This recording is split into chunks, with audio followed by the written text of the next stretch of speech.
Hey everybody, welcome back to my channel. My name is Robert and it's Wednesday, so I'm here to do the third installment of the independent bookseller recommendations for the month of May. I have 5 more books for you today. All 5 of them are fiction, although one of them is a collection of short stories instead of novels. The first one though is a novel. It's called The Mars Room by Rachel Kushner. It's 2003, and Romy Hall is at the start of 2 consecutive life sentences at Stanville Women's Correctional Facility, deep in California's Central Valley. Outside is the world from which she has been severed, the San Francisco of her youth and her young son, Jackson. Inside is a new reality, thousands of women hustling for the bare essentials needed to survive. The bluffing and pageantry and casual acts of violence by guards and prisoners alike, and the deadpan absurdities of institutional living, which Kushner evokes with great humor and precision. So I guess if you're a fan of Orange is the New Black, this one might be worth looking at. It's getting a lot of notice recently. The Mars Room by Rachel Kushner, and it came out May 1st from Scribner. The second one is called Mr. Flood's Last Resort by Jess Kidd. Maud Drennan is a dedicated caregiver whose sunny disposition masks a deep sadness. A tragic childhood event left her haunted in the company of a cast of prattling saints who pop in and out of her life like tourists.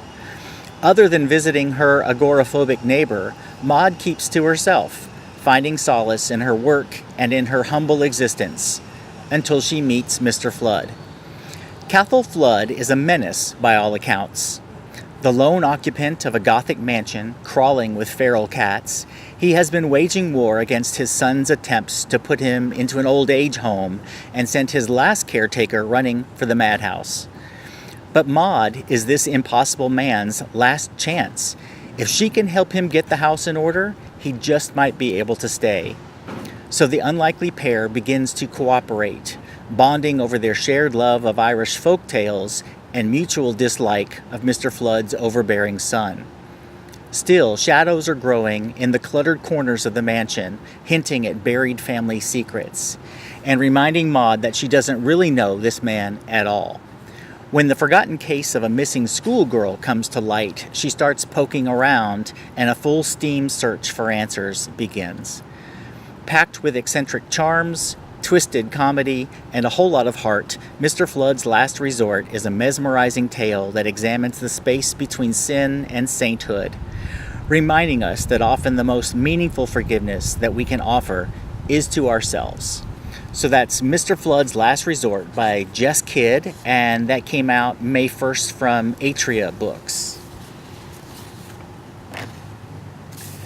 The third one is called How to Walk Away by Katherine. From the author of Happiness for Beginners comes an unforgettable love story about finding joy even in the darkest of circumstances.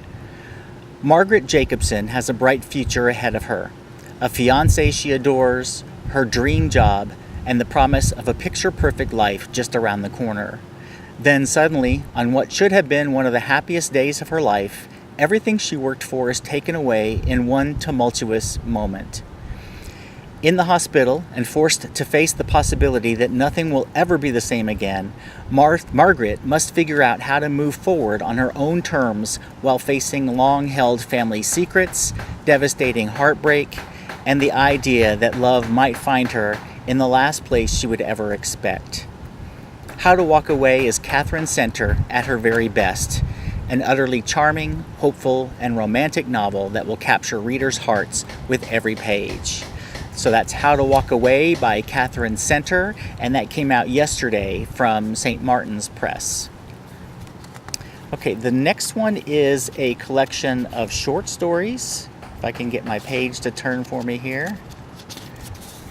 And it's called You Think It, I'll Say It by Curtis Sittenfeld. A suburban mother of 2 fantasizes about the downfall of an old friend whose wholesome lifestyle empire may or may not be built on a lie. A high-powered lawyer honeymooning with her husband is caught off guard by the appearance of the girl who tormented her in high school. A shy Ivy League student learns the truth about a classmate's seemingly enviable life. Curtis Sittenfeld has established a reputation as a sharp chronicler of the modern age who humanizes her subjects even as she skewers them.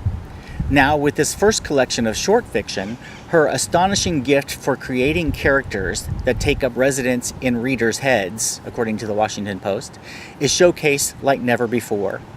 Throughout the 10 stories in You Think It, I'll Say It, Sittenfeld upends assumptions about class, relationships, and gender roles in a nation that feels both adrift and viscerally divided. With moving insight and uncanny precision, Curtis Sittenfeld pinpoints the questionable decisions, missed connections, and sometimes extraordinary coincidences that make up a life. Indeed, she writes what we're all thinking, if only we could express it with the wit of a master satirist, the storytelling gifts of an old-fashioned raconteur, and the vision of an American original. So that's You Think It, I'll Say It, a collection of stories by Curtis Sittenfeld, and that came out April 24th from Random House. And that brings us to our final book from part 3 of the May recommendations, and it's a novel called Wicked River by Jenny Milchman. 6 million acres of Adirondack forest separate Natalie and Doug Larson from civilization. For the newlyweds, an isolated backcountry honeymoon seems ideal, a chance to start their lives together with an adventure on their own. But just as Natalie and Doug begin to explore the dark interiors of their own hearts, as well as the depths of their love for each other, it becomes clear that they are not alone in the woods. Because 6 million acres makes it easy for the wicked to hide, and even easier for someone to go missing for good. As they struggle with the worst the wilderness has to offer, a man watches them, wielding the forest like a weapon. And once they are near his domain, he will do everything in his power to make sure they never walk out again. So that's Wicked River by Jenny Milchman, and it also came out on May 1st from Sourcebooks Landmark. So there you have it. The third installment of the Independent Booksellers recommendations for May. I'll be back again with next Wednesday's installment to round out the selection of 20 titles for May. And I will see you again on Friday with the Friday Reads and on Sunday with the next read-along. Bye.